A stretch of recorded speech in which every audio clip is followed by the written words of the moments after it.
뭐 덩가진 뭐 이런 부유층만 하는 게 아니라 그래. 트럭 기사들 있잖아요. 함경도에서 특산물을 신고 자강도나 강원도 가려면 이 사람들 한 달 가야 돼요. 가다가 트럭이 서잖아요. 그럼 여자들이 왔어요. 돈 조금 있고 없고를 떠나서 그런 식으로 이제 길에 나섰다가 하는 행위들도 있었죠. 생계가 위협받고 있는 상황에서 당장의 배고픔을 해결하고 또 목숨 부지를 하기 위해서 성매매에 나서는 여성들이 늘고 있다라는 이야기가 있습니다. 자, 이렇게 극심한 생계난 때문에 최근 출산한 지 반년도 채 되지 않은 가난아기 엄마가 성매매에 나섰다라는 보도까지 있어서요. 많은 사람들에게 충격을 안겨주게 됐습니다. 올해 3월이었죠. 함흥역 근처에서 여성 3명이 성매매를 하다가 단속원들에게 적발됐다. 이게 이제 보도의 표면적인 내용인데 충격적인 건 이 사람들이 여성들이 3명이 다 출산한 지 5개월에서 9개월 정도밖에 안 돼요. 애기 먹여 살려고. 네, 밖에 안 돼요. 애기 먹여 살려고. 네. 근데 사실 저도 이제 아이 둘의 아빠지만 여성이 출산을 하고 5개월이면 몸이 아직 다 안 풀리죠. 그러니까 본인 몸이 되게 힘든데 코로나 때문에 자신은 물론이고 젖먹이 아이들에게 먹일 게 없다는 거예요. 그렇겠죠. 본인이 먹을 게 없으니까 젖이 안 나오죠. 그러니까 아기는 굶어 죽으면 안 되니까. 이제 성매매에 나섰다가 단속됐다는 소식이었는데 정말 가슴이 아픈 소식이었습니다. 이런 이야기 혹시 계실 때도 들어보신 적 있나요? 그러니까 평양에 있을 때도 그런 얘기가 되게 많이 돌아다녔는데 주로 이제 부양할 가족이 있는 그러니까 마지가 여자인 경우에 이런 일들이 지금 많이 일어나거든요. 그러니까 뭐 다 그렇다는 건 아닌데 정말 이렇게 그러니까 대한민국으로 말하면 복지 사각지대 그런데 놓여 있는 어떻게 어디서 이렇게 받을 수 없는 사람들 그런 애들이 나가서 그러는데 이게 성매매가 이루어질 수 있는 장소가 너무 충격적인 경우는 집에서 그래요. 그 엄마들이 또 그 딸이 있으면 피눈물을 삼키면서 자기 딸을 이제 돈 있고 권력 있는 사람들한테 이제 보내가지고 뭐 50달러, 100달러씩 이렇게 벌어가지고 가족의 생계를 유지하는 경우가 있죠. 이제 가장 중요한 거는 여관이라는 거 있어요. 근데 거기를 안 들어가는 거죠. 왜냐하면 거기서 보는 사람들이 있기 때문에 말이 금방 납니다. 북한 사회라는 것은 입소문을 타고 바로 그냥 퍼져나가기 때문에 누가 자기 와이프 아닌 다른 여자들이고 여관으로 들어갔다 하면 바로 그냥 쑥 소문이 나기 때문에 좀 불가피하게 그래서 이제 지부에서 많이 이런 거를 하는데 북한에서 최근에 이제 성매매가 늘어나면서 식당에서 많이 하고 있어요. 어머. 예. 어머. 예. 뭐 물론 제가 2016년에 올 때까지만 해도 그 안에 다 이루어질 수가 있습니다. 식당 안에서. 예. 접대원 자체가 그런 성매매를 하는 여성이에요. 맞아. 그래서 뭐 전체적으로 식당이 100% 그런 건 아니지만 그럼요. 예, 그런 식당들이 많아졌다는 거죠.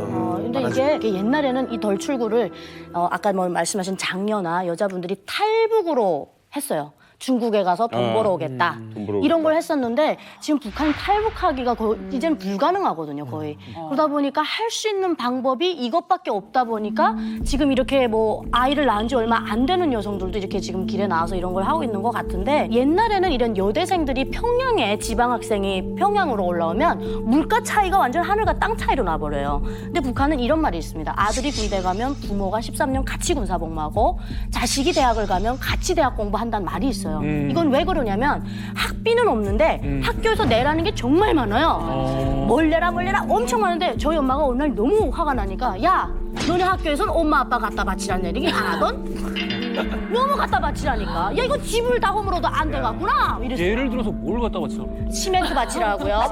학교 창문에 낄 창문 가져라 하고 유리. 근데 유리를 못 내면 비닐방막 가져라 하고 거철 구리 뭐 하철 생명을 다 가져라요. 그러다 보니까 이 대학생들이 용돈 때문에 하는 경우는 있었어요. 근데 지금 이게 생계로 나오잖아요. 이거는 지금 탈북을 못하는 상황이 엄청 이런 그 후과를 불러오는 것 같아요. 그래요. 아니 어떻게 보면 너무 먹기 살기 힘드니까 맞아요.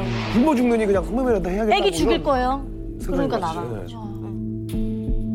근데 그 역사적으로 봤을 때 뭐 안타깝지만 그런 케이스들이 상당히 많아요.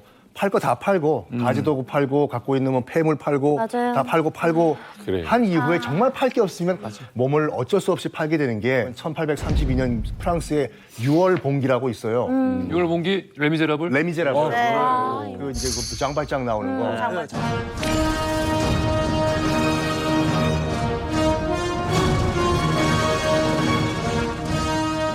장발장에도 그 내용이 나온다. 그렇죠. 그 장발장 예. 빵 먹어서. 다리 케이스 나오고. 머리 빡빡 그렇죠. 깎고 딸 먹일 거리가 없다 보니까 자기 머리를 깎아서 팔잖아요. 그래요, 맞아. 한 다음에 더 이상 깎을 머리가 없기 때문에 몸을 팔지 않습니까? 아. 그런 상황이고 창작물이지만 위화라는 중국 그 작가가 쓴 허삼관 매혈기라고 있어요. 예. 이 배경이 이제 50년대 중국을 그린 작품인데 그때 공식적으로만 중국에서 5천만 명이 굶어 죽었어요. 아이고. 근데 이 허삼관이라는 사람이 이제 정말 가족들을 먹여 살리기 위해 가지고 매일매일 피를 뽑아요. 아가 자식들이 아빠 배고파 그러면 잠깐만 기다리라고 해서 가서 피 뽑아가지고 피를 팔고. 근데 그 정말 우픈 얘기가 나온 게 뭐냐면은 자기는 웃으면서 이 피를 뽑으면 우리 아들 오늘 돼지 비계 좀 사다 줄 수 있겠다 하면서 피 뽑는 날에는 일부러 오줌을 참아요.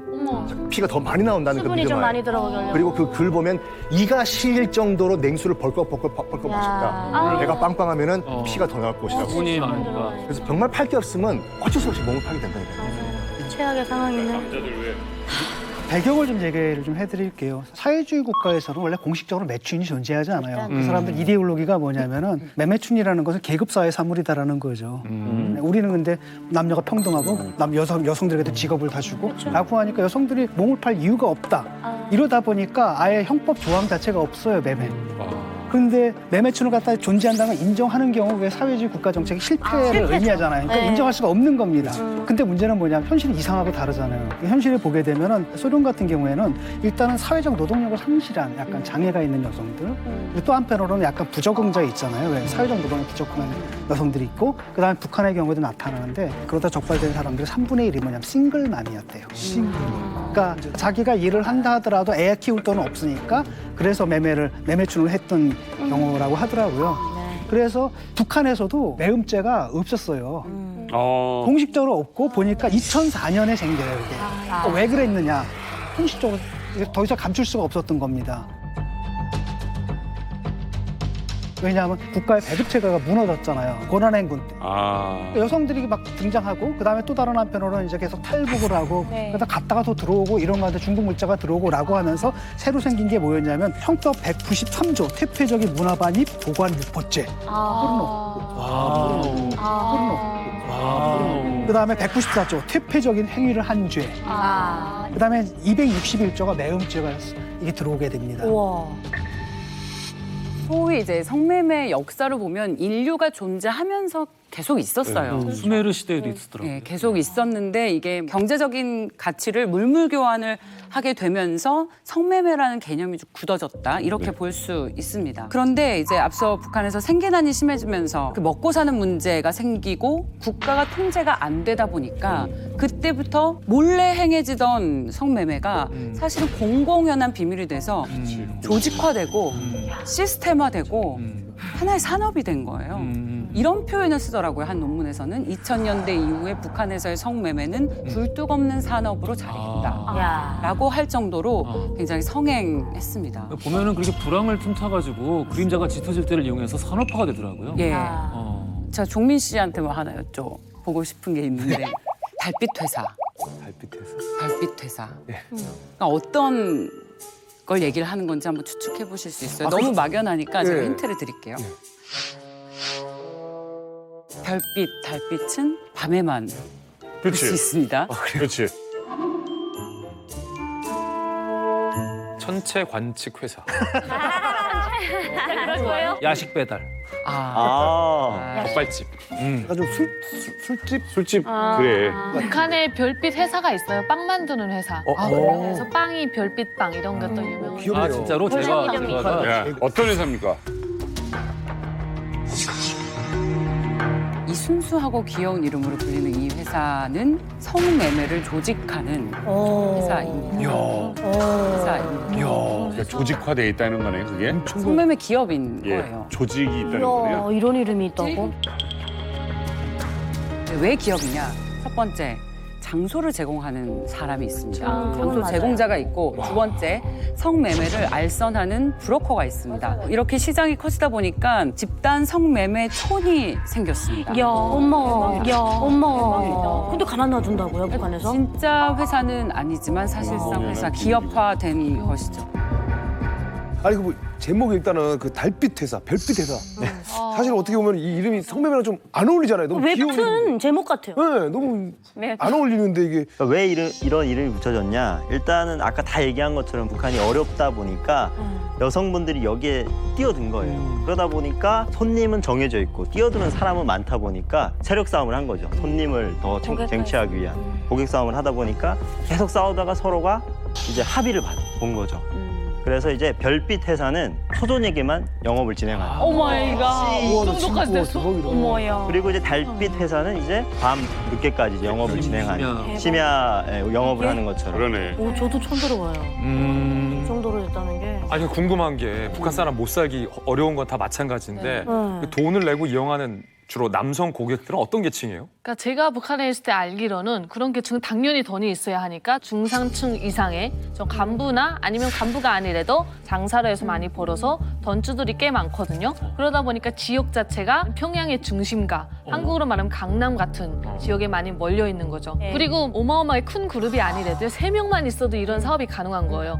사람을 끌어들이는 고관꾼, 그다음에 집을 빌려줄 수 있는 방 한 칸 정도 빌려주고 또 다른 방에서 애들이 막 공부도 하고 그래요. 이렇게 빌려준 집주인, 그다음에 그 성매매를 하는 여자분, 이렇게 3명만 있어도 가능한 사업인 거예요. 근데 이런 거 하려면은 당 간부랑도 좀 그러니까 이거는 위에 분명히 뭐가 있는 거야. 맥이 있겠지요, 다. 없으면 안 만들어지지. 네, 맞아요. 그것도 또 부류가 있어요. 그래서 이게 나이에 따라 또 다릅니다. 젊은 사람 그리고 또 생긴 거에 따라서 평균적으로 그냥 10에서 15달러 정도다라고 말씀드리고요. 근데 북한에선 이런 음성적인 일에는 다 달러를 쓰나요? 아니죠. 북한 돈도 씁니다. 북한 돈도 쓰고 하는데 이제 가장 중요한 거는 한 번 그런 성매매를 하면은 쌀이 10kg, 20kg를 살 수가 있는 거예요. 네, 비참한 게 뭐냐면요. 여자들이 자기가 너무 배고파서 죽을 것 같아서 그 돈도 아니에요. 감자 3알, 옥수수 1kg 여기에 무너지는 경우도 되게 많아요. 같은 마을 주민들끼리 다 알겠네요, 그러면? 그러니까 거기 그냥 덜글 때 소문이 다 나는 거예요. 아니, 아까 처음에 함흥 말씀하셨잖아요. 함흥 원래 많아요. 예, 함흥은? 함흥도 많고 뭐 돈 가진 뭐 이런 부유층만 하는 게 아니라 그래. 트럭 기사들 있잖아요. 이게 한번 함경도에서 특산물을 신고 자강도나 강원도 가려면 이 사람들 한 달 가야 돼요. 이게 가다가 트럭이 서잖아요. 그럼 여자들이 왔어요. 그 역 주변으로. 그러니까 돈 조금 있고 업구를 떠나서 그런 식으로 이제 길에 나섰다가 하는 행위들도 있었죠. 근데 최근에 제가 2016년까지 북한에서 보위부에 있을 때 제가 백공구라는 것이 원래 불순 독화물만 단속하는 것이 아니에요. 원래 이 성매매도 다 하는 겁니다. 마약, 성매매 이거 다 그 안에 들어가는 건데 이제 정민아님께서 말씀하신 것처럼 역전회가 가장 많고요. 그리고 역전 주변에 있는 단체들은 거의 다 그런 일을 하는 집이다. 그렇지. 네. 그리고 버스, 이제 보리버스라고 해가지고 북한에 이제 보와 보, 군과 군을 본을 내고 왔다 갔다 하는 버스들이 있어요. 그 버스 정류장 주변에는 다 그런 집이다. 아이고, 큰일이다. 아니 그럼 북한에선 돈벌이를 위한 이런 선택을 좀 인정하는 분위기인가요? 그러니까 묵인? 아니죠. 뭐 공식적으로는 북한에도 형법에는 정확히 처벌 대상으로 되어 있습니다. 주도한 자, 성매매를 판 자라고 해가지고 1년에서 5년의 교화형에 이제 처할수가 있다고 되어 있습니다. 교도소인 거죠. 네, 교도소입니다. 근데 최근에 제가 2016년까지 북한에서 보위부에 있을 때 김정은이의 지시가 내려와가지고 성매매가 노골화되는 것과 관련해가지고 지시가 내려왔어요. 그런 지시문들이 내려오면은 뭐 가긴 가는데 보위원들 같은 경우에는 이런 데 좀 가기 꺼려하죠. 성매매 가서 단속을 하기가 그래. 추하다. 네. 사람인데. 아니 그것도 잡기도 뭐해? 그래, 애들이가 되게 잡아서 뭐. 당장 잡지 않으면 이 사람이 성매매를 하는지 안 하는지는 직접 제가 경험을 해야 돼요. 들어가야 된다. 1단계, 자 식사하고 가세요. 식사 따라가잖아요. 그럼 두 번째 사람이 이 사람을 인계받습니다. 그럼 이 사람이 데리고 하기 위해서. 그 감이다 이 짝으로 가면서 사진을 보여줘요. 이제는 우리 옛날처럼 사람이 직접 나와가지고 얼굴 보질 않아요. 사진 보고 걸러라. 사진으로 여자 사진을 보여주고 거기서 이렇게 하는데 그러니까 그거 또 따라가가지고 성매매를 현장에서 잡아야 되지 거기서 이거 알선해주는 사람을 잡을 수는 없거든요. 그러네. 불확정이기 때문에 그래서 사실은 이 성매매가 노골화되고 있는 게 단속이 이게 제대로 안 되고 있는 게 단속이 그래서 느슨하다. 그러네. 현실적으로 느슨하다. 그러네. 돈 되는 거지. 단속이 제대로 이루어지지 않기도 하고 또 잡혀도 뇌물로 거의 다 이제 풀려나는 경우가 굉장히 많아요. 그러다 보니까 성매매를 하는 여성들 입장에서도 아예 그 뇌물을 줄 생각을 가지고 아예 그냥 잡아가라. 소련하고 다른 게 소련 같은 경우에는 주로 상대가 외국인이었거든요. 외국인이고 외박어리. 어떻게 돼 있냐면 택시 운전사가 있고 그다음에 소개시켜주는 호텔 가고 그다음에 이제 경찰하고 연결되어 있고 그다음에 꼭 호텔이 아니다라고 한다면 대시를 해줘요. 그래가지고 이게 만들어졌는데 소련에서도 1987년에 이게 공식적으로 범죄가 되거든요. 근데도 그때도 한 번 걸리면 100루블, 두 번째 걸리면 200루블. 그러니까 그렇게 돈 버는 사람들한테 돈도 아닌 거죠. 야, 이게 지금 보니까 이게 단속의 눈을 피하고 그럼에도 불구하고 계속 이제 은밀한 반복들을 서로 만드는 것 같아요, 지금 보니까. 예. 제가 어릴 때부터 그런 얘기는 되게 많이 들었는데 역전이나 지하철역 이런 데 가보면 거기 맨 구석에 이제 여자들이 이렇게 한두 명씩 서 있는 사람들이 있어요. 근데 그 사람들이 팔짱을 이렇게 끼고 있는데 이 손가락 개수를 보고 알아요. 손가락 개수요? 예, 손가락. 이렇게 네 개를 이렇게 하고 이게 우리 이렇게 하고 있잖아요. 네 개 하잖아요. 이 네 개가 40불이다. 5만 원이다라는 뜻이에요. 그리고 가까이 가보면 네 개 핀 것 같은데 이렇게 세 개 핀 사람도 있고 30개 핀 사람도 있어? 2개 핀 사람도 있고 지나가는 남자들을 이렇게 붙잡고 물어봐요. 밤꽃 안 사세요? 라고. 그래서 정말 밤꽃. 평양이라는 곳은 밤나무가 없단 말이에요. 그래서 정말 사겠다고 해서 따라갔던 남자들도 있대. 밤꽃이 어떻게 생겼는지 보려고. 정말 밤나무꽃. 꽃인 줄 알고. 밤나무 꽃인 줄 알고. 밤에 꽃일 수도 있을 것 같아요. 밤에 꽂힐 텐데. 밤에 이게 꽃일 거예요. 밤꽃인데 그걸 오해를 오해해가지고. 밤나무 꽃. 그러니까 저도 고등학교 때 이런 경험이 있었는데요. 고등학교 때 그 평양시 중구역 체육관 앞에 그냥 이렇게 서 있었어요. 근데 저도 되게 성숙했었거든요, 고등학교 때.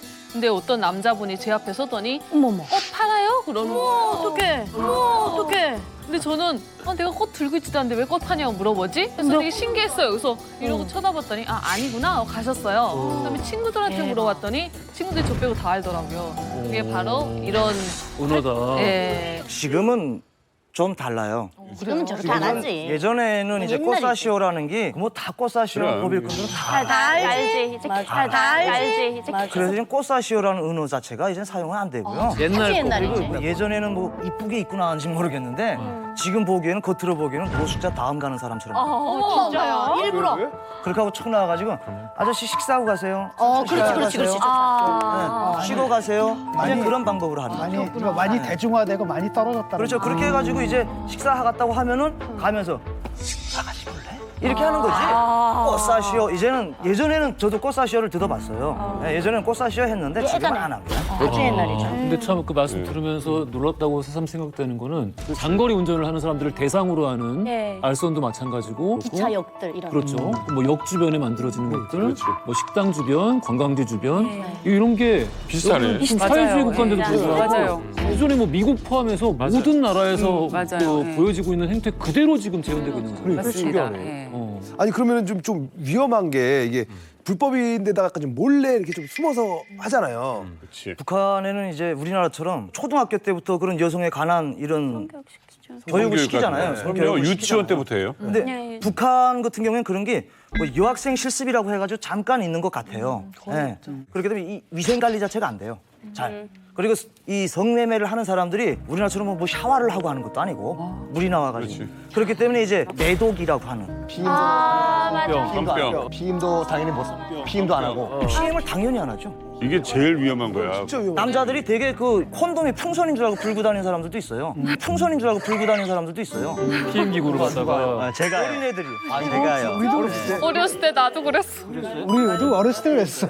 그리고 통제를 하니까 더 숨어서 하려고 그러고 더 그래. 그 음침하게 하려고 하니까 이런 매독이 일어나고 그 뭐 그리고 우리나라처럼 뭐 주사 맞고 가서 고치는 그것도 없어요. 그냥 북한에는 치료를 못 해. 페니실린이라고 그냥 그 최대 명약입니다. 네. 근데 저는 그때 평양에 있을 때 들었던 얘기가 이런 사건들 때문에 피해보는 게 아이들인 거예요. 아빠를 모르는 애들이 많이 태어나는 거예요. 어머머. 있어요. 그럼 여자들이 그 애를 그냥 길거리에 갖다 버려요.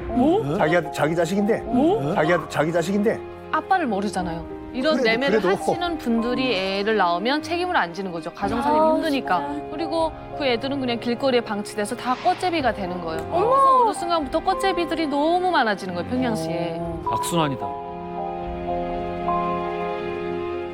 이제 앞서서 고난의 행군 이후로 매춘이 본격화됐다. 뭐 이런 얘기를 계속했는데 배급이 제대로 안 나오니까 내가 스스로 자급자족해야 하니까 뭐라도 하자. 그래서 성매매를 하게 된 건데 현재 북한의 경제를 움직이는 장마당. 그런데 이 장마당을 움직이는 건 남성이 아닌 여성이라는 것에 주목을 할 필요가 있어요. 남성들은 낮에 나라에서 정해준 일터에 나가야 돼요. 그렇죠. 그게 공장이든 뭐 행정기관이든 말 안 되는 일을 하고 배급도 맞아요, 못 맞아요. 받고 월급도 못 받고 여성들은 먹고 살아야 되니까 장마당에 나가서 상행위를 합니다. 근데 공공연하게 다 하지만 불법이에요. 단속이 나와요. 그렇죠. 그럼 이 단속을 또 피하기 위해서 뭘 해야 돼요? 뇌물을 줘야 돼요. 뇌물 줘야죠. 뇌물을 줄 돈이 없잖아요.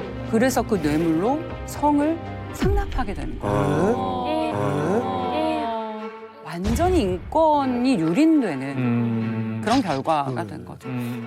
자, 이렇게 배고픔 때문에 인권의 사각지대에 놓여 있는 사람들에 대한 이야기 초반에 드렸고요. 이 외에 자신의 성을 내놓고 있는 사람들이 있습니다. 북한의 사실 엘리트층으로 꼽히는 바로 그 예술인들인데요. 북한 예술인들이 공유하고 있는 기형적인 성문화가 있다고 해서 알아봤습니다.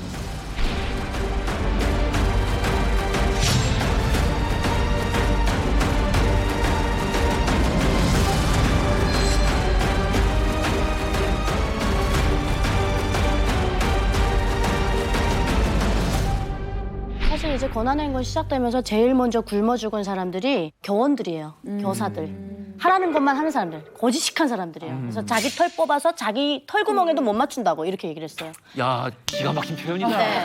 그러다 보니까 제일 먼저 굶어 죽은 게 교사들. 그 다음에 굶어 죽은 게 연예인들이에요. 연예인. 얼굴이 다 팔렸잖아요. 나가 장사하겠습니까? 장사는 엄연하게 불법이에요. 그러다 보니까 예술인들도 그때 당시 먹고 살기 어려우니까 이게 이루어지고 또 뭐가 있냐면 북한의 예술인들도 좀 발전을 하려면 이렇게 올라가야 돼요. 올라가는데 그게 이제 뒷배가 필요해요.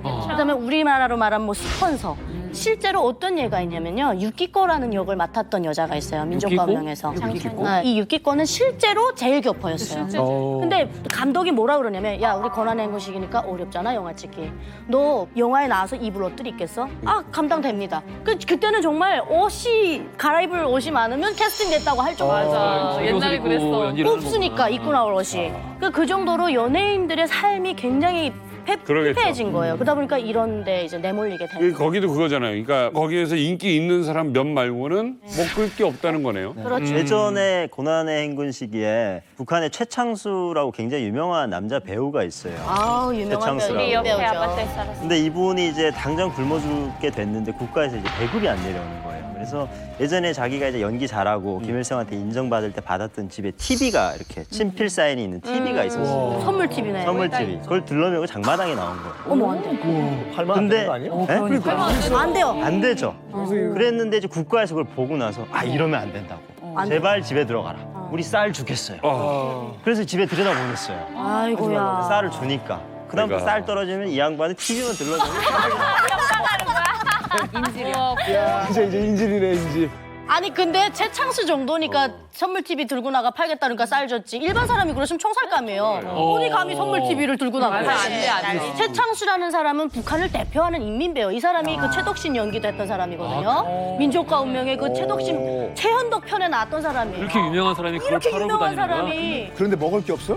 최창수가 저희 옆에 아파트에서 살았거든요. 네, 근데 그 밑에 집에 사는 저희 친구가 그런 얘기 했었어요. 권한의 행군할 때 정말 어렵게 살았었다고. 야 최창수가 네, 그래서 인민들이 다 아는, 국민이 다 아는 저런 배우가 저렇게 살다니 하면서 동종의 눈빛 안타까워서 그랬었대요. 근데 TV 멜만 해요, 진짜. 이야. 그래서 약간 권한의 행군 시기 때 그렇게 예술인들이 힘들었잖아요. 그래서 그 다음부터 예술인들이 집에서 개인 레슨을 많이 하고 있고 그렇죠. 맞아요. 네. 그리고 또 오빠 돼요, 같이 지금은. 개그맨들 잘 웃기는 이거 사람들이 어디다 써 먹어? 결혼식 집 같은 데 네. 그걸로 먹고 살아가고 있어요. 북한도 결혼식 행사가 있어요? 네. 있어요. 보니까 이렇게 그 유명한 인민 배우들도 말씀하신 것처럼 그렇게 주머니 사정이 좋지 않으면은 정말 생활조선이 뛰어들어서 뭐든지 팔아야 되는 그런 상황이었던 것 같은데 경우에 따라서는 뭐 술자리 호출이나 하룻밤 요구나 혹은 해야죠. 소위 우리가 얘기하는 포르노, 황색 비디오 이런 것에 출연하는 경우도 있었다고 하네요. 맞나요? 그러니까 예술인 같은 경우에는 또 본인을 가꾸고 치장해야 되고 그러다 보니까 일반인들보다 그래도 돈이 좀 더 많이 필요하고 그러니까 들어오는 게 있어야 하는데 국가가 그걸 충당을 못 해주는 거죠. 그러다 보니까 이제 또 얼굴은 다 이제 알고 팔렸고 이러다 보니까 간부들이나 아니 고위층들이 행사할 때 불러서 이제 가가지고 이제 장기자랑하는 거죠. 그래서 재롱잔치 부리고 그러다가 이제 뭐 술 기운이 올라오고 이러면 자고 가라. 자고 가. 자연스럽게? 네, 그렇게 해서 이제 달러를 받고 잠자리까지 승인하고 더 나가서 황색 비디오까지 출연하는 일도 음란물을 벌어졌고. 찍는다는 거죠? 네, 등장을 했다고 합니다. 그건 진짜 우리가 흔히 북한은 이런 영화, 그 내가 입으로 말하기가 좀 뭐예요? 음란물. 음란물. 네. 북한에서는 이제 음란물 영상도 제작을 합니다. 우리가 몰랐지만은 음란물 영상을 제작을 해서 해외로 팔아요. 해외 사이트에 올라온 게 있어요. 수출하는 게 있는 거. 근데 통제는 북한 주민들에게는 진짜 빡시게 하지만 근데 해외에다가는 또 중국이나 일본, 러시아에 팝니다. 특히나 웃긴다요. 우리도 다 아는 영화예요. 네? 봄날의 눈속이라고. 봄날의 눈속이라는 비키니 다 영화가 나오잖아요. 북한 분들은 다 알아요. 그리고 우리나라에 와서 찾아보니까 있더라고요.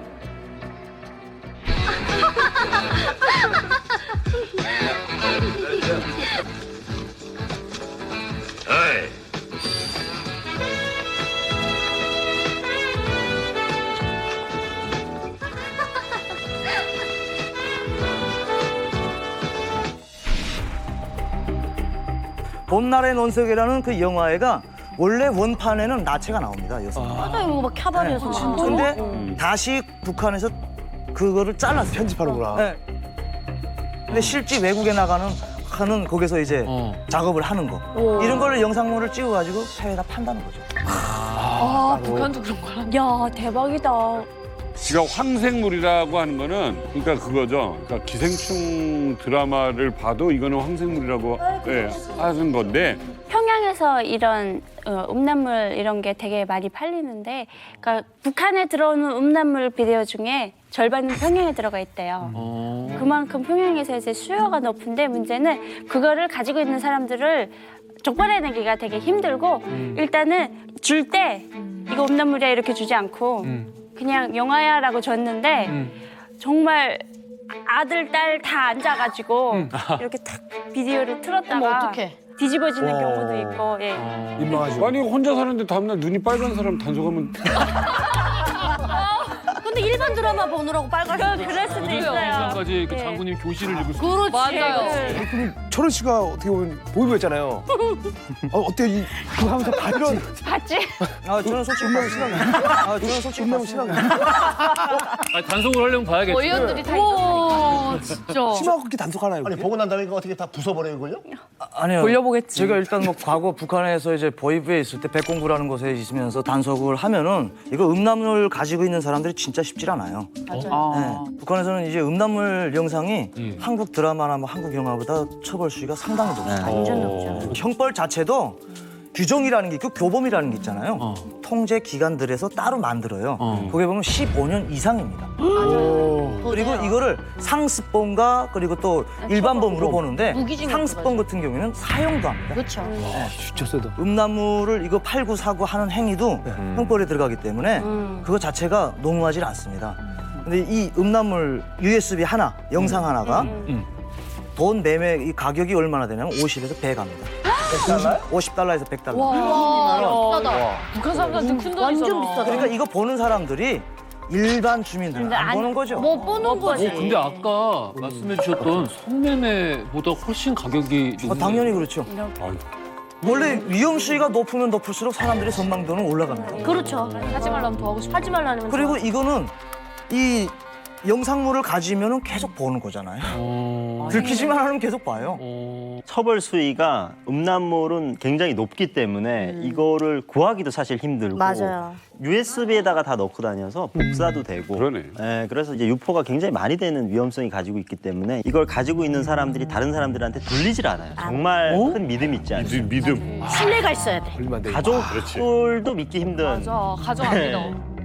세상에서 그 목숨 걸고 보네요. 목숨을 예, 걸고 걸고 봐요. 내 자식들 목숨까지 걸고 봐야 돼요. 맞아요. 이건 위험한 거야. 근데 저는 19금 영상을 궁금해하고 보는 거는 인간의 단순한 욕망이라 생각을 하거든요. 이거를 왜 그렇게까지 엄하게 처벌하는지가. 북한에서 김일성 시대 때부터 그랬어요.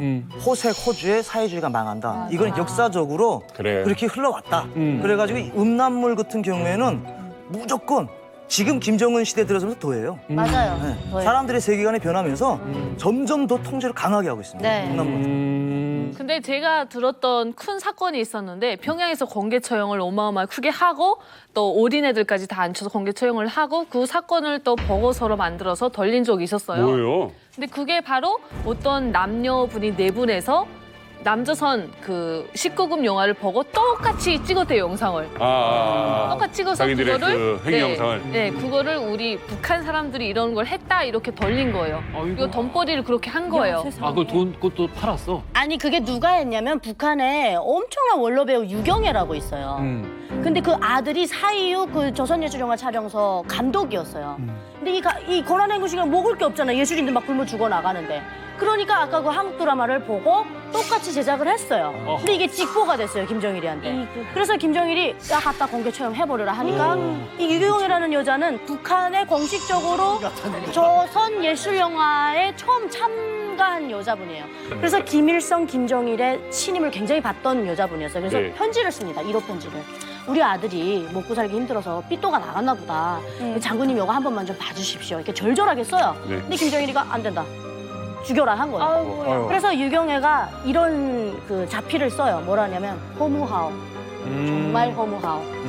내가 김일성 수령님부터 장군님 때 오면서 정말 충성을 다했는데 그치. 아들 하나 살려달라는 거 못 들어줍니까? 결국은 예술인들 싹 다 갖다 모아놓고 자 봐라. 얘네들 지금 황색 비디오 만들었어. 얘네들 조금이라도 이거 꿈꾸는 애들 있으면 이렇게 이걸 된다? 당하는 거야. 그래서 이거는 시범격으로 걸어가지고 아예 그 자리에서 총살해버린 사건이에요. 총살을 했어요. 네.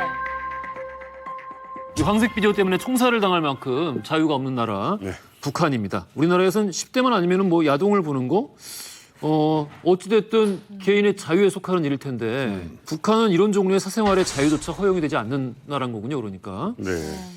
그러니까 이게 북한 사회 전반에서 이게 음지에서 성에 관련된 게 발달하다 보니까 더 이렇게 숨게 되고 가려지고 이런 형태로 좀 발달을 한 것 같아요. 그리고 또 하나는 이제 여기에서 생활이 어려운 예술인들 또는 어떤 뭐 특정 이 지위에 있는 예술인들이 또 관계가 있었던 것 같습니다.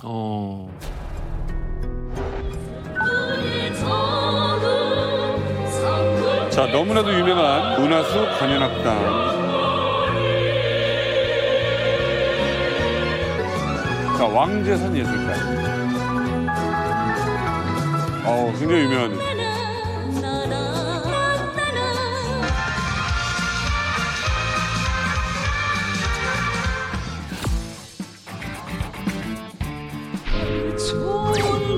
리설주 대박.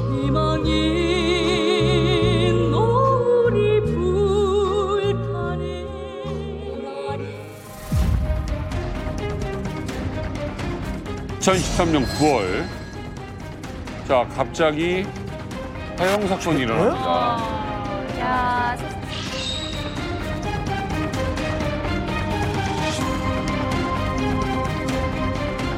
은하수 관현악단의 일부 단원들이 음란물을 제작해 유포했다는 이유로 집단 처형됐었죠. 야, 진짜 제작을 했다고?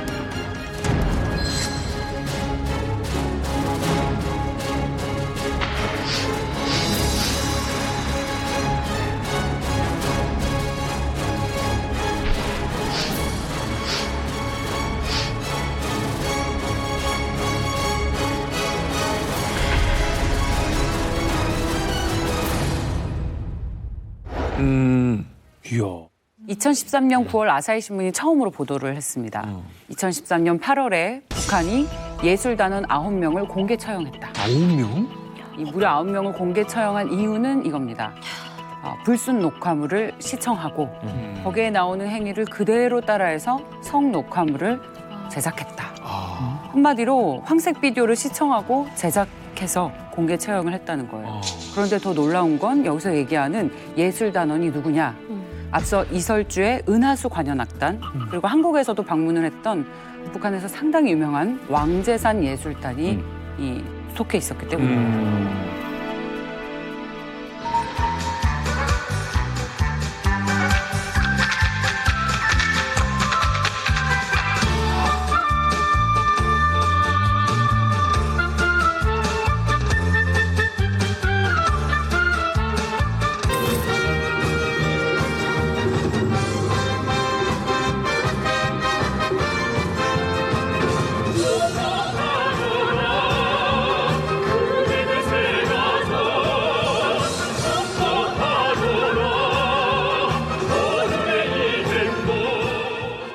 은하수 관현악단하고 왕제산 예술단이 여기가 엄청나게 유명한 데 아니에요? 그렇죠. 은하수 관현악단과 이 왕제산 예술단은 북한 최고의 예술인들만 뽑아놓은 엘리트들만 뽑아놓은데요. 그리고 그 두 악단 모두 이제 김정은의 총애를 너무나도 한 몸에 봤던 그런 악단이거든요.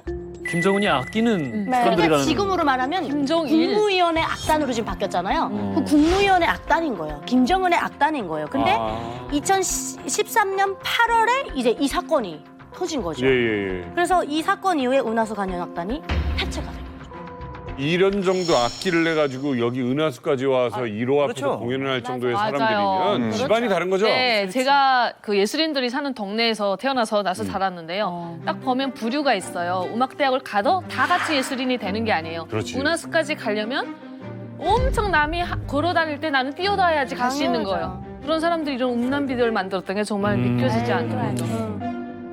야, 아니 놀라운 일이구만. 그렇게 초엘리트 집단에서 이 음란물을 제약했다는 건데 이게 북한에서 그런 일이 좀 흔한 일이에요? 저는 약간 납득이 잘 안 되거든요. 납득이 안 흔하지 된다. 않은 일이고 그리고 또 왕제산 음악단 같은 경우는 김일성 시대 만시대 예술단이랑 최고의 예술단을 만들었고 은하수 관현악단은 김정일이 만든 악단이. 근데 김정은이 아빠가 만든 악단을 해체했다는 건 이건 엄청난 일이거든요. 근데 또 그리고 그 사람들은 매일 관리를 받으면서 살고 단체 아파트에서 다 같이 살아요. 그리고 서로를 감시하는 게 바로 북한의 시스템이잖아요. 근데 그런 환경 속에서 사는 사람들이 이런 영상을 만들 수 있었다는 게 물론 남한 노래를 엄청 좋아해요. 북한의 예술인들은. 그들의 문화를 많이 받아들이려고 하고 있지만 황색 비디오까지 만들 수준의 여유는 없거든요. 그 희진 씨가 말한 데 덧붙이자면 북한 같은 경우에 이제 그 아까 사이육 조선예술영화 촬영소 감독이 찍었잖아요. 예. 이 사람들은 그 조선예술영화 촬영소 자체 밖에 나가 있어요. 그런데 이런 은하수 관현악단 이 사람들은요 군 편제잖아요 다. 그리고 닫힌 구역에서 특별 대우를 받으면서 특별한 대우 받는과 동시에 감시도 받아요. 근데 이 안에서 누가 그럼 찍으려면 감독이 들어왔다는 거 아닙니까? 근데 그 어떤 감독이 그거 얘네 사는데 들어가려면 철문을 몇 개 열어야 되는지 몰라요. 외부인이 이건 제작이 불가능한 거예요. 핸드폰으로 찍었습니다. 그런 거 같아요. 그럴 거야. 2013년도는 북한에서 2009년도부터 핸드폰 판매가 했기 때문에 2013년도에는 핸드폰으로 그렇지. 셀카도 있기 때문에 뭐 북한 핸드폰은 셀카가 없고 막 그러는 건 아니거든요. 앞사진기라고 하거든요. 앞사진기, 예, 뒷사진기. 앞사진기, 뒷사진기라고 하는데 앞사진기를 찍었겠죠. 네. 그런 식으로 말하면. 앞사진기로 찍은 영상을 갖다가 음란물 자체 제작이라고 표현한 거예요. 그렇지. 그렇죠. 이게 현장에서 촬영당하는 것들 뭐 이런 건 예술인들 죽는 걸 본 적 있어요? 제가 해외에 나갔을 때 이 일이 있었어요. 근데 네. 평양에서 들어온 언니가 이야기를 했었어요. 근데 뭐 그 언니도 직접적으로 가서 보지는 못하고 평양 안에서 더는 소문을 저한테 얘기를 해줬는데요. 일단은 그 예술인들을 세워놓고 부모님들을 앞에 나란히 세웠대요. 북한은 그러죠. 그리고 자식 죽는 거를 보라고? 자식 네. 죽는 거 보라고. 그렇게 잔인하잖아요. 그리고 그 아까 은하수 관현악단에서 처형됐다고 이름이 나온 사람들의 부모님들도 예술을 하는 분들이 되게 많았거든요. 그래서 그 부모님들을 세워놓고 그다음에 함께 음악 공부를 한 예술인들을 다 세운 거예요, 뒤에. 그 앞에서 처형을 한 거예요. 근데 또 한 가지 이야기는 그 부모들도 그렇고 부모들은 자식이 죽는 걸 총살당하는 걸 눈앞에서 보고 다 기절을 했대요. 근데 친구들은 울 수가 없잖아요. 울면 그들을 동정하는 그렇지. 사람이 되니까. 울지 못하고 다 부들부들 공포에 질려 있다가 단체 보스가 있어요. 예술인들 태우는. 그 보스 안에 들어갔을 때 다 같이 통곡을 했다는 거예요. 들어가서 안 보이는 네. 그때 은하수 관현악단이 해체됐고 전원이 다 처형된 건 아니에요. 그렇죠. 일부만 이제 처형이 됐고 생존한 사람들은 뭐 삼지연 관현악단이나 청봉악단의 주요 요직으로 가기도 했어요. 근데 처형됐던 수단에 대해서 전해지는 설에 의하면 장성택을 처형했던 것과 똑같은 방법으로 처형했다라는 탈북자들의 증언은 있어요. 장성택을 처형했을 때는 잘 아시다시피 고사포로 처형을 했거든요. 근데 고사포는 북한 여군들이 땅에서 항공기를 향해서 쏘는 임이잖아요. 14.5mm. 그렇지. 수천 명의 학생들을 운동장에 모아놓고 공개 처형을 진행했다라는 증언들이 복수의 증언들이 나오고 있고 머리에 흰천을 씌웠다.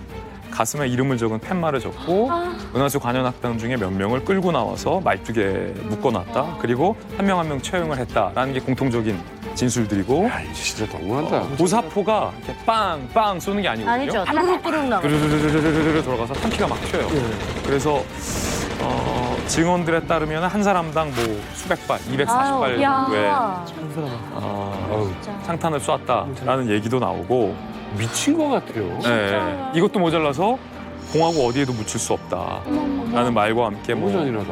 탱크가 등장해서 아예 시신과 유해를 수습할 수 없을 정도로 심각하게 훼손을 했다라는 전원도 나옵니다. 어쨌든 그러니까 이거요. 사실 우리 이만갑은 물론이지만요.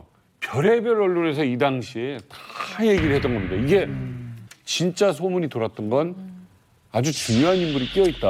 맞아. 들었던 것 같아. 어마어마하게 중요한 인물이 끼어있어서 나머지를 다 죽인 것이다. 뭐 이런 얘기 많아 있었어요. 당국에서 이제 그 도청을 했대요. 단원들이 얘기를 했는데 아유 리설주도 우리와 똑같이 놀았다. 즉 리설주도 이런 황색 비디오를 찍었다라는 얘기인데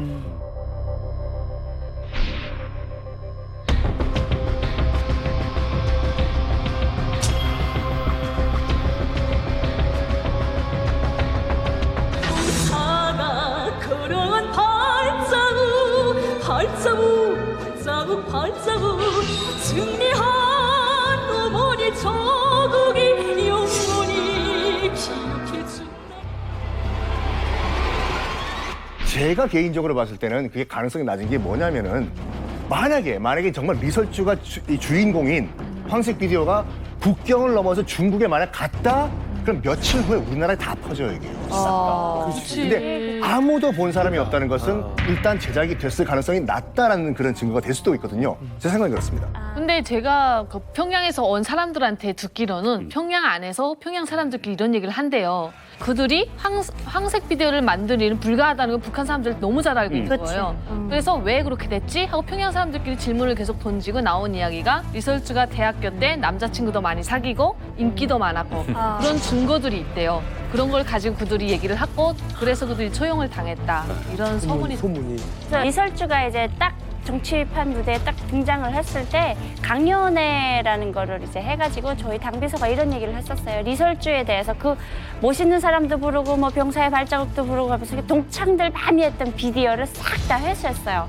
회수를 하면서 절대 이제부터 리설주 동지에 대해서 이런 방법 입 밖에 내지 말라고 그랬어요. 가게에 대해서 알려고도 하지 말고 이설주에 대해서는 이제부터 언급 금지다. 친했다는 얘기에도 끌려갈 것 같아요. 네, 그렇죠. 와, 근데 썬킹 교수님 말이 난 더 맞다고 생각이 되는 게 요즘 시대가 어느 시대인데 이 정도 유명한 셀럽이 만약에 그런 종류의 영상물을 찍었다고 치면은 힌트로 이미 전 세계에 퍼졌겠다.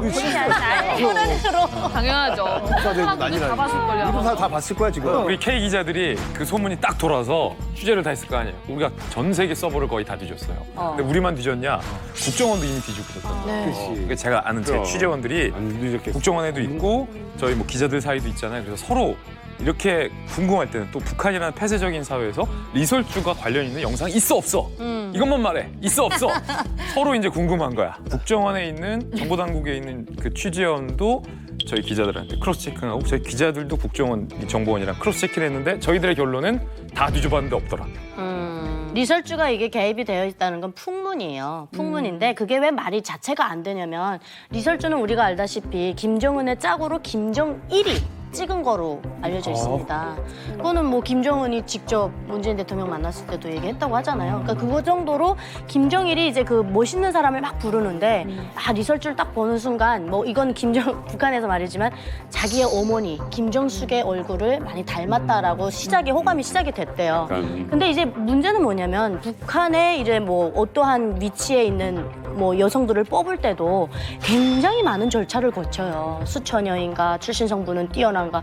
그런데 하물며 북한의 최고 지도자라고 하는 김정은의 와이프를 뽑는데 제가 생각할 때는요 그 사람의 관상, 손꼽, 뭐 혈액 한 방울 한 방울 다 봤을 겁니다 아마. 건강한 아이를 낳을 수 있는지, DNA는 좋은지, 뭐 집안 안에 이런 뭐 DNA가 나쁜 건 없는지 다 봤을 거예요. 그런데 그럼요 사주도 보고 뭘 다 봤을 거예요. 그런데 그런 걸 김정일이 체크를 안 하고 정훈아 너 이거 이 여자랑 만나라 했을까요? 절대 이건 가능하지 않은 추문이죠.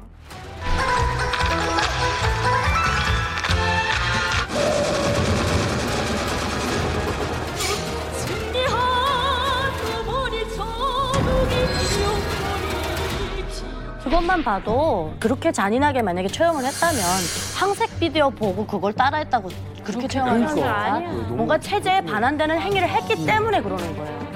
이 일로 세계적으로 인정받던 인재가 처형이 되게 되는데 바로 그 바이올리니스트 문경진입니다. 네. 은하수 관현악단의 단장이었어요 문경진이. 근데 이 사람이 세계적인 바이올리니스트예요. 각종 콩쿠르에 나가가지고 우승을 다 차지하고 하는 거예요.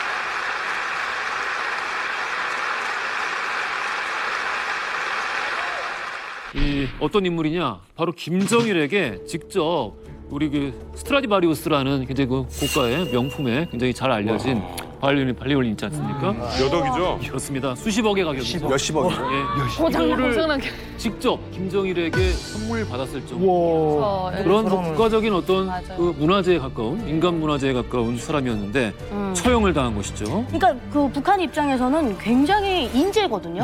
그래서 이제 문경진이 주도를 해가지고 성록화물을 제작했다 이렇게 해가지고 이제 9명을 끌어다 놨는데.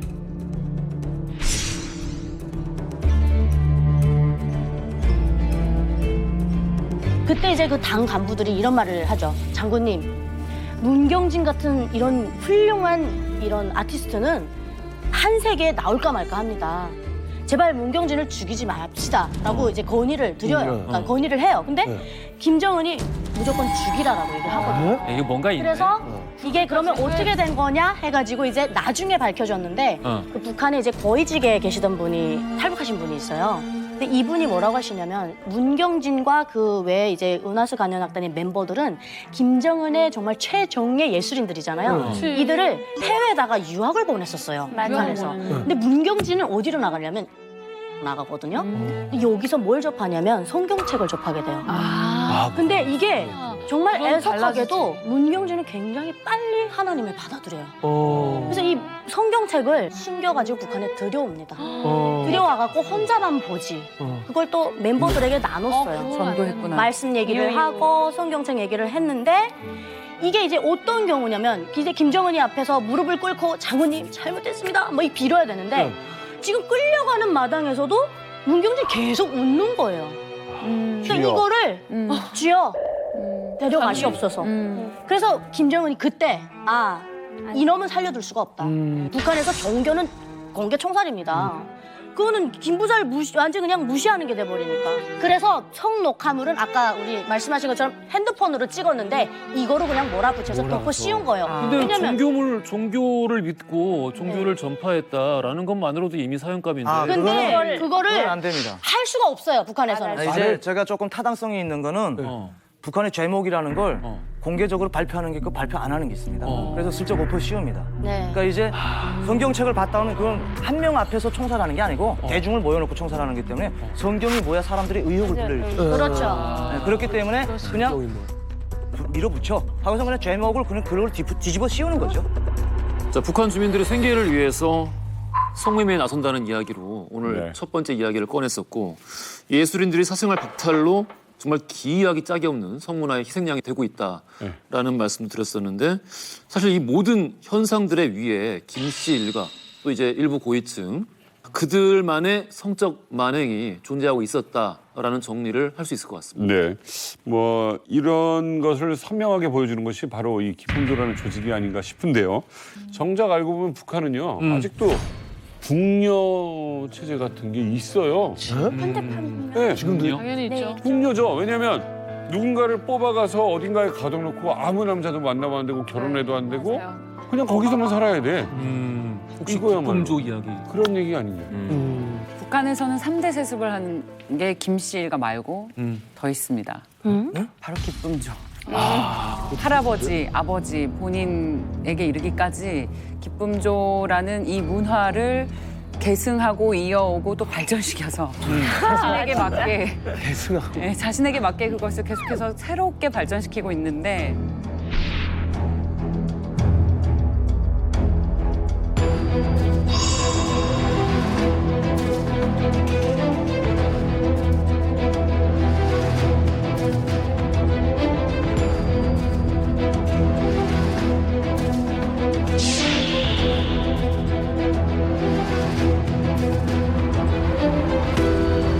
김정은은 그 유럽에서 공부를 했잖아요. 스위스에서 공부를 해서 취향이 굉장히 고급스러워서 와인도 좋아하고 샴페인도 좋아하고 승마도 좋아합니다. 치즈도 좋아하고. 그래서 기쁨조랑 함께 그거를 즐기기 위해서 이런 걸 사는데 우리 돈으로 수십억, 수백만 파운드를 써요. 그리고 말만 해도 기쁨조를 유지하는데 굉장히 많은 돈을 쓰는데 심지어 기쁨조가 고급 스포츠인 승마를 즐길 수 있도록 그것까지 다 지원을 해주는 등 정말 돈을 쓰는데 아끼지 않는. 아이씨고. 얼씨구다 진짜.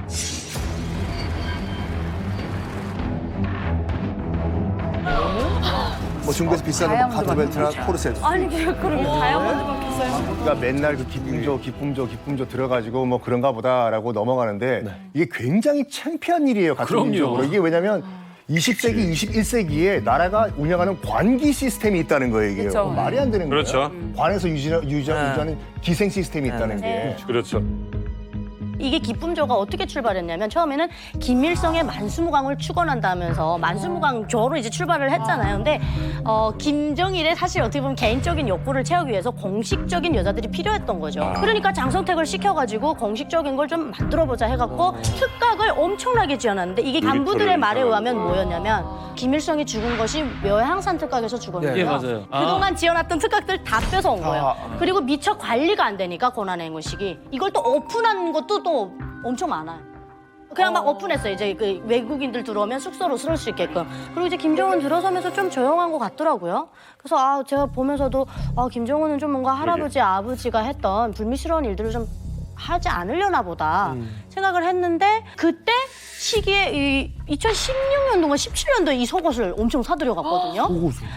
또 북한에 계셨던 또 그런 거위직에 계시는 분들이 얘기하시기를 모란봉 악단이나 아까 왕재산 예술단이나 청봉 악단, 삼지연 관현악단 이들이 이미 기쁨조다. 그러니까 이제 그때 아마 한꺼번에 그 여성분들에게 다 선물을 준 것이 아닌가라는 생각을 좀 해봤던. 자, 김정은이 김정일 3년상 치르자마자 가장 먼저 기존의 기쁨조를 모두 은퇴를 시키고 새로 뽑았다고 하는데 여기에 대해서 김진 기자 좀 아시는 거 있으시죠? 기쁨조에 대해서 다 정리해 드릴게요. 기쁨조 백과사전. 기쁨조는 제가 정확합니다. 기쁨조가 그러니까 북한 우리가 생각하는 것처럼 막 음란한 북한 독재자의 아주 그냥 숨겨져 있는 막 이런 뭐 그런 게 아니라 조선시대 궁녀처럼 북한의 공식 정부 기구예요. 기쁨조 시스템화돼 있죠. 그게 더 문제야. 기쁨조에 관련해서 김정은 시대에 두 가지 설이 있습니다. 첫 번째는 이름 나 있는 세 개의 북한 학자들은 기쁨조가 없었다라고 분석하는 학자들도 있어요. 그래. 생모에 대한 아픈 기억, 그리고 이솔주에 대한 독특한 부부관계라는 근거로 들며 기쁨조가 없었다는 설이 있어요. 또 다른 북한에 대해 정평한 학계와 언론 파트에서는 김정은의 지시로 김정은의 기쁨조를 새로 꾸렸다라는 설이 있어요. 그런데 흥미로운 사실은 뭐냐면 일본 와세다대 학교의 북한 연구자인 시게무라 토시미스 일본 교수가 기쁨조와 관련해서 연구를 진행해서 영국 매체들과 대대적으로 인터뷰를 한 적이 있어요. 그때 얘기했던 게 굉장히 흥미로운 주장인데 초반에는 김정은이 기쁨조 선발을 중지시켰다는 거예요. 그래서 실제로 북한 내부에서 김정은은 아버지, 지 할아버지랑 다르다라는 얘기도 맞아요. 돌았었대요. 나왔어요. 네. 그런데 아버지 김정일의 삼령상 직후 김정은이 새로 기품조를 만들라라고 지시했다라는 게 와세다 대학교 교수의 분석인데 그 이유가 우리가 생각하는 것처럼 지 아버지상 3년 끝나자마자 기품조부터 뽑네 이게 아니라 김정은이 권력 공식석상에 집권을 해서 측근들에게 내렸던 가장 큰 워닝 시그널이 뭐냐면 아버지 때의 사람 그 어느 누구도 믿지 마라 라고 총체적인 검열에 들어갔다는 거예요. 장석 때부터 군 말단 조직, 아버지의 기품조까지. 그렇기 때문에 김정은이 그 아버지의 기품조에 대해서 일시적으로 기능을 정지시켰고 그때 김정은을 위한 기품조도 새로 꾸려졌다라고 보는 게 현재로서는 김정은의 기품조에 대해서 가장 정확한 분석이라고 볼 수 있습니다. 김정은이 기품조를 개편할 때 내놨던 제일 큰 이유가 여성들이 나이가 차서 이제 젊음과 활발함을 잃었다. 이게 이제 가장 큰 이유로 이제 기품조를 없애버렸는데 13살부터 검사를 시작해서 26살에 이제 은퇴를 하는데 그런 이유로 없앴다는 건 사실상 이해가 안 되는 부분이 크다. 이렇게 볼 것 같고 기품조를 뽑을 때도 김정일은 김정일 본인만의 스타일이 있는데 그거를 어머님한테서 굉장히 많이 가져왔대요. 어머니의 어떤 상을 굉장히 많이 그려서 기품조를 뽑는데 엄마 닮은 사람하고 무슨 먹고 싶대요? 피할 텐데. 내놓게 되죠. 모성애를 자극하는 그런 여성들을 위주로. 그래서 키 같은 걸 보면 김일성 때랑 김정일 때 보면 기품조들의 어떤 뽑히는 기준들이 조금씩 달랐는데 키가 굉장히 작았다고 해요. 근데 김정은은 이제 해외에서 이제 유학도 하고 굉장히 그 키가 좀 크면서 글래머한 여성들을 원했기 때문에 아버지 때 기품조랑 본인이 원하는 기품조랑은 아예 그런 성격이 달라서 완전히 한 번에 이제 갈아엎었다. 아니 그러면 김정은이 기품조를 이제 새로 뽑으면서 기존에 있던 기품조들을 이제 은퇴시켰다고 했잖아요. 그럼 그 사람들은 이제 어떻게 되는 거예요? 자, 이게 이만갑의 서만 이런 또 중요한 말씀을 해주시는 분이 있습니다. 실제 장성택과 최측근에 있었고 김정일 파티 음식부터 시작해서 모든 뭐 가구 같은 거 이런 거 수입하는 거를 직접 하셨던 분. 이분을 만나서 저희가 여쭤봤습니다.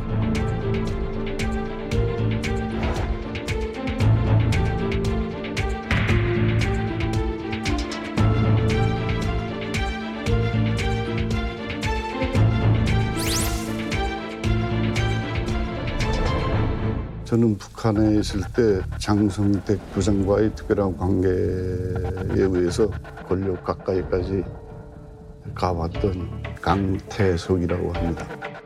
장성택과 김경희가 몰래 연애할 때 이분 집에서 있었어요.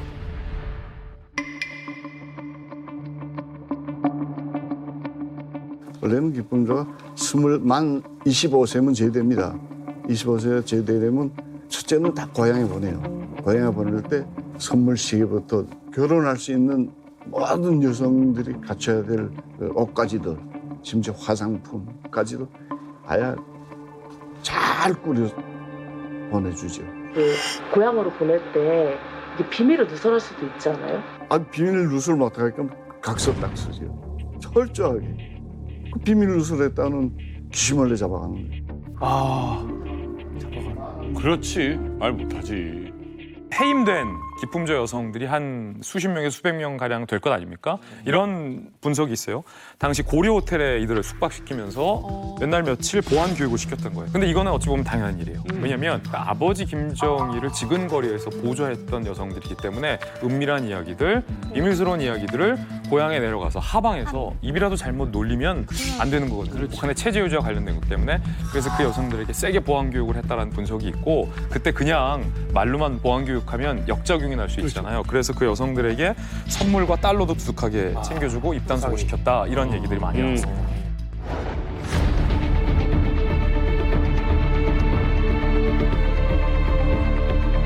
집단적으로 결혼할 때가 있습니다.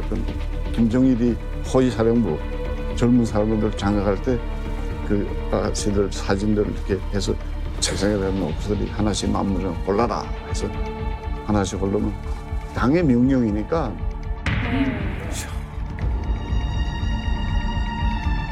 집에도 못 가요.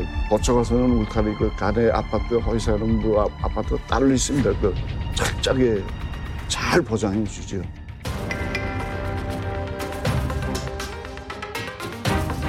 그 옷가 대상이라면 딱 한 가지면 춤추고 노래하는 것만 있는 것이 아니라 별장 관리원 청소도 하고 뭐 또 심지어는 목장에 가서 돼지 키우는 옷가생도 있을 정도로 김씨 일가를 위한 그 모든 생활할 수 있는 그런 데 종사하는 사람들 다 옷가 대상을 뽑아서 했는데 기쁨조에는 그중에서도 인물이 출중하고 그런 애들을 뽑아서 지방에서부터 선출합니다.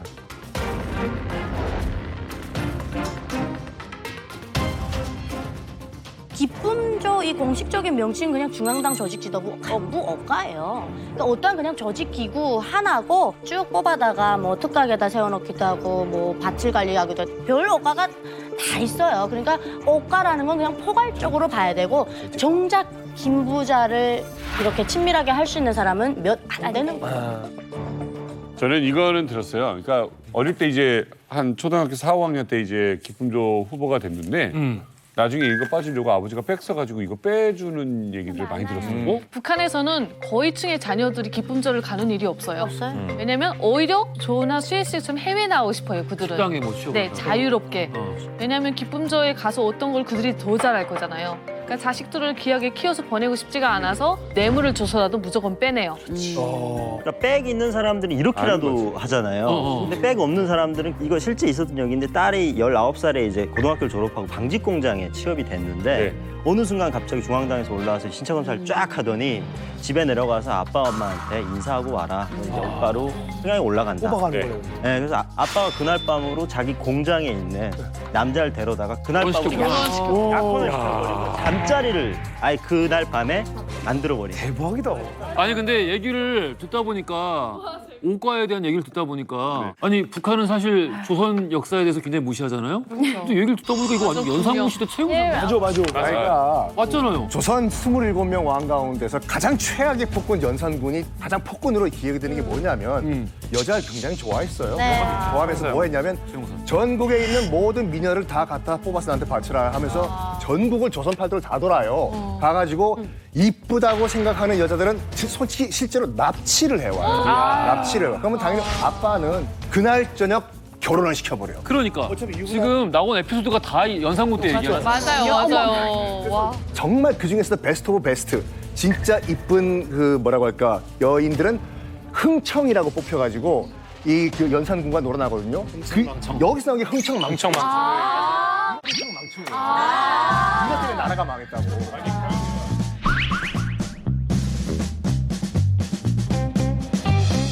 우리 이만갑에서도 혹시 어렸을 때 이 옷가대상에 혹시 선발돼 보신 분이 있어요? 뽑혔던 경험이 있는데 일단은 군대를 가려고 병무청에 갔는데 그 지도원들이 혈안이 돼서 날뛰어요. 어떻게든 뽑아가려고.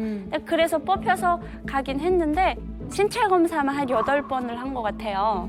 근데 신체 검사를 어떻게 하냐면 혈액형 뭐 다 이제 몸을 한번 훑고 이제 산부인과를 데려가는데 딱 들어가면 야, 너 남자랑 자본 적 있어? 라고 먼저 물어봐요. 되게 수치스럽잖아요. 그래서 한때 이제 한 8번을 제가 올라갔거든요. 정말 그때마다 너무 이 수치가 말만 들어도 치욕스러워. 그러니까 검사가 아니고 확인하려고? 건강검진도 아니고 이게 궁녀 제도랑 똑같다니까. 그러니까 너무 치욕스럽다. 이거 무슨 그 신체검사장이 이렇게 쭉 길어요. 복도처럼 돼 있고 이제 이렇게 칸막이를 쳐서 무슨 실 이렇게 되어 있는데 거기 남자고 여자고 다 있어요. 의사 선생님들이.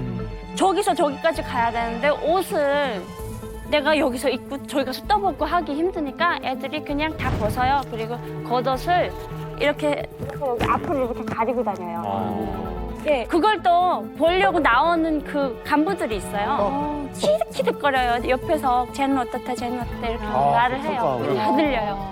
얼마나 치욕스러운지 저는. 저도 뽑혔었는데 수혜 씨랑 좀 다른 게 저는 제가 어디 뽑혀가는지도 모르고 뽑혔어요. 그냥 간부들이 와서 가자 이러고 차를 태우고 간 것이 어떤 산속이었어요. 산속에 기숙사처럼 되게 집이 있었고 거기 갔더니 제가 그때 16살이었는데 제 또래의 다양한 여자애들이 와 있더라고요. 근데 우리도 일주일 동안 어마어마한 신체 검사를 거쳤고 근데 애들이 점점 빠져나가요. 신체 검사 한 다음에 10명 정도가 처음에 모였다면 7명, 6명 하면서 줄어들다가 마지막에 한 4명이 남았어요. 그래서 우리는 버스 타고 집에 돌아왔죠.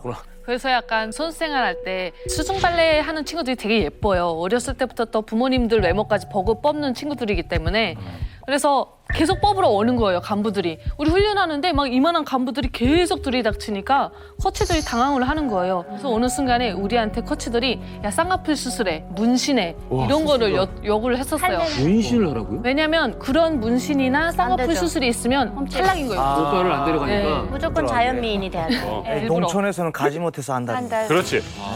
이거 안 되죠. 정확한 거는 이제 뭐 평양이나 뭐 좀 권력층이나 그렇게 맞아요. 하지 지방 농촌에서는 거의 옷가 못 가서 가문의 영광이에요. 영광입니다. 이거 하나만 뽑히면 이 집안은 정말 난리가 나는 거지. 제대 후에도 풀리니까. 저는 옷가 뽑혔어요, 저도. 뽑혔다고요? 남자는 뽑혀요. 뽑혔다고요? 남자는 뽑혀요. 남자도 많이 뽑아요. 맞아요. 남자가. 남자는 중학교 3학년부터. 그리고 중학교 5학년에 옷가 훈련을 가야 돼요. 일주일 동안. 가서 신체 검사 거기서 이제 신체가 옷가에 갈 수 있는지 대충 훈련을 해요. 궁금한 거 남자는 옷가에 뽑혀서 뭐예요? 옷가라고 가면은 남자고 여자고 똑같아요. 무슨 뭐 무조건 기쁨조고 뭐 다 그런 게 그런 건 아니고 아니고. 김정은 경호하는 거 다 남자죠. 뭐 여자 가진 않잖아요. 그리고 특각이라든지 이거 다 남자들이 저걸 하죠. 예. 그 청소하는 사람, 관리하는 사람, 맞아요. 뭐 친구 보는 사람 다 부류가 있어가지고 남자들이 거의나 요리도 다 남자들이 하죠. 자, 우리 오늘 황색 비디오부터 뭐 기쁨조 이야기까지 여러 가지 이야기 해보고 있는데 지금 북한에서 퇴폐 문화라고 문제 삼고 있는 것들 이 원흉 이 사람 때문이라는 지적이 있습니다. 네.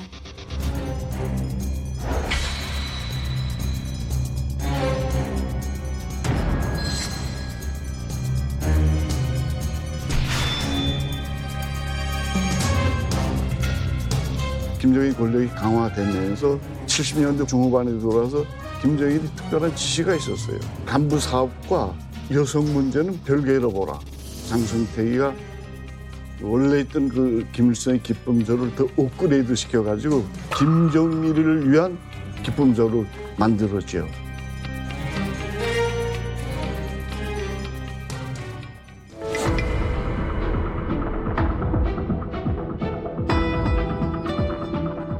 그 파티, 김정일이 파티, 김정일이 알쌈들끼리 모를 때는 추잡한 행위까지 파티 도중에 정전을 탁 시키고서 좀 마음 드는 사람끼리 뽀뽀하면 또 같이 키스도 하고 뭐 옷도 벗기고 뭐 하여튼 별짓을 다 했다. 진짜 변태나지.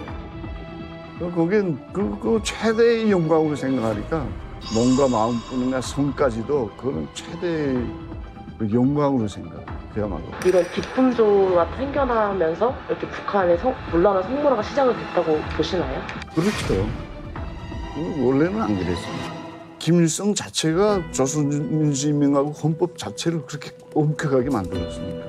그야말로 뭐 간부들도 실수로 해서 여자 잘못 건드렸다 들키게 되면 그냥 해임, 철직, 법적 감옥에도 가고 그렇게 아주 엄격했습니다. 그렇게 되면 큰일 나지. 저 때는 그랬을 것 같아요. 이제 아들은 이제 다르죠. 그렇죠. 북한은 그 통제 시스템 자체를 김정일이 말 한마디 없애버렸습니다. 진짜 성문화가 아주 난잡했지. 아마 한국 가보니까 한국에 오히려 그 성문화가 북한보다 더 엄격한 느낌을 들었는데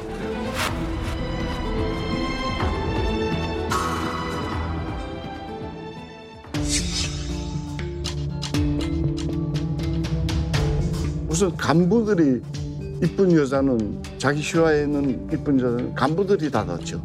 그렇게 되면 전 사회가 법적으로도 통제를 전혀 여성 문제는 어릴 때부터 성적 놀이를 하면서 그걸 자랑스럽게 막 오픈도 시키면서 하여튼 성문화가 내가 있을 때가 제일 물러냈어요.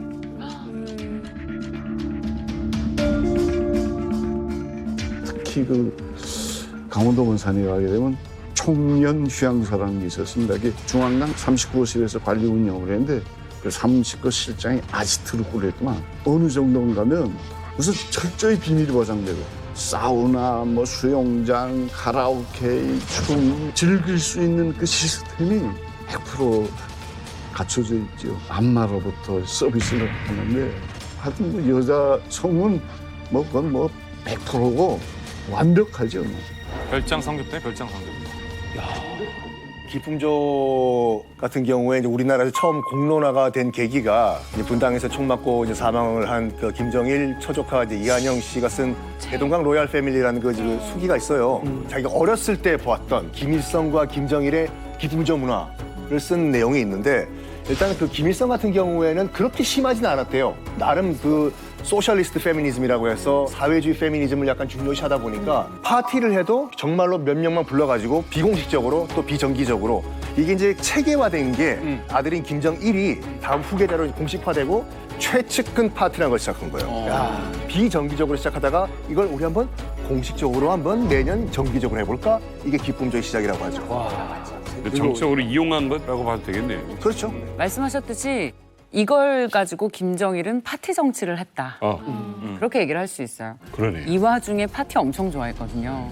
파티 피플, 파티 애니멀이었어요. 그러니까 간부들 모아놓고 파티를 하는데 여기에 기쁨전 당연히 동원이 되겠죠. 그런데 간부들 보는 눈에는 얼마나 멋있고 이게 부러운지 나도 저렇게 하고 싶다. 여성들을 데리고 저렇게 노는구나. 여자들과 어떻게 놀고 파티 정치를 어떻게 하는지 본보기를 보여준 거예요. 근데 이 사람이 또 플렉스도 잘해서 내가 간부들이 여자 문제 간섭 안 할 테니까 너희들도 신나게 즐기고 싶으면 즐겨라. 파티가 있는 그 자리에서. 이 간부들이 어떻게 놀았는지 이걸 구체적으로 묘사한 책이 있습니다. 저희 이만갑에도 자주 출연하시는 고영환 선생님의 책 평양 25시. 네. 이 책을 보면 아주 너무 적나라하게 나와 있어서 제가 좀 일부만 소개를 해드린다면 내가 오늘 그만 마시고 나는 들어갈 테니까 용기 있는 사람은 아가씨들을 정복해보라. 이 말이 끝나기가 무섭게 난장판이 됐다고 서로 껴안고 뒹굴고 엉망진창 완전히 아수라장이에요. 그래요. 근데 이걸 또 간부들은 상당히 즐겼다고 합니다. 그걸 정치에 이용했고요, 김정일. 그 김정일 파티는 굉장히 유명한데요. 그 자기 측근들을 불러가지고 기쁨조들 데려가가지고선 이렇게 야한 옷을 입혀놓고 기마 싸움을 시켜요. 김정일이 이렇게 쳐다보고 있는데 야 뭐가지 따라 막 이렇게 막 하는데 그게 이제 좀 재밌었나 봐요. 극도로 이제 막 흥이 올라가니까 우통까지 벗어 던졌다 이런 얘기를 하는데 이런 파티를 보름을 연속했대요. 그래서 끝나고 나니까 모든 동원됐던 용품들을 다 갖다가 그 자리에서 소각을 해버리는. 북한 같은 경우 상당히 좀 봉건적인 것 같아요. 그러니까 이른바 조선시대 때 후기의 그 남존여비 세상 이런 것들이 그냥 그대로 남고 그걸 갖다가 온전시킨 것 같고요. 어떻게 보면은 지금 이 사람들 벌이는 게 굉장한 일탈이잖아요. 거기 이거 흔히 말하는 게 룸살롱. 룸살롱에서 하는 짓들을 지금 국가의 그 지도자들이 좀 앉아가지고 그다음에 그 국가의 어떤 공식 조직이잖아요. 그걸 이용해서 했다라는 게 좀 충격적이고요. 사실은 남한에도 있었죠. 그러니까 채홍사라는 말이 남한에도 있었는데 박정희 같은 경우에 이제 근데 이것은 국가 기관이 아니라 뭐랄까 정보부에서 그때그때 이렇게 하는 건 있었지만 어떤 기관 전체를 이렇게 한 경우는 전 들어본 적 없고 다른 사회주의 국가에서도 들어본 적 없습니다. 아직까지 북한은 여성의 성을 남성의 어떤 소유물로 여기는 시선들이 좀 만연한 것 같아요. 많은 여성들이 이제 군대를 가서 입당을 할 때 정치 지도원들이 하룻밤 자고 나야 나랑 널 입당시켜주겠다. 이렇게 요구하는 사례들이 굉장히 많이 보여지고 있어요. 그리고 또 그 안에서 성추행, 성폭력 이런 것들이 많이 일어나는데 이거를 목소리를 낼 수도 없고 또 낸다고 해도 귀를 기울여 주지도 않아요. 근데 그 정점이 어떻게 보면 기쁨조라고 볼 수 있겠죠. 그렇죠. 그러니까 북한 남성들은 매춘 말고도 사실 해결할 수 있는 방법이 많다라는 어떤 컨센서스 같은 게 있는데 그게 직장, 당 간부 혹은 뭐 공장 지배인들은 자신이 무슨 짓을 해도 되고 이걸 당하는 사람은 어쩔 수 없이 그걸 받아들이고 그냥 넘어갈 수밖에 없는 사회적인 어떤 그런 분위기 이게 너무나 만연해 있는 거예요. 그리고 워낙 이게 계속 자행되다 보니까 이게 잘못인지도 모르는 거예요. 성적 결정권 나한테 없고 상대방한테 있어요. 성적 수치심 없습니다. 인권 어디 갔습니까? 완전히 인권유린의 최종적인 현장인 거죠. 북한이란 사회가 오늘 들으면서 더욱더 절감하게 되는 게 이 성적 자기 결정권, 그러니까 내가 내 자신을 결정할 수 있는 이 권리가 국가에 기속돼 있고 혹은 당이 독점하고 있고 혹은 김 씨 일가가 독점하고 있고 이런 상황에서 이거는 당장은 참 해결이 난망해 보여서 답답하기도 합니다만은 언젠가 우리가 통일을 논할 수 있게 되면은 그러면 그때 가서 우리가 차차 좀 어렵지만 반드시 필요한 대화 주제가 아닐까라는 생각이 듭니다.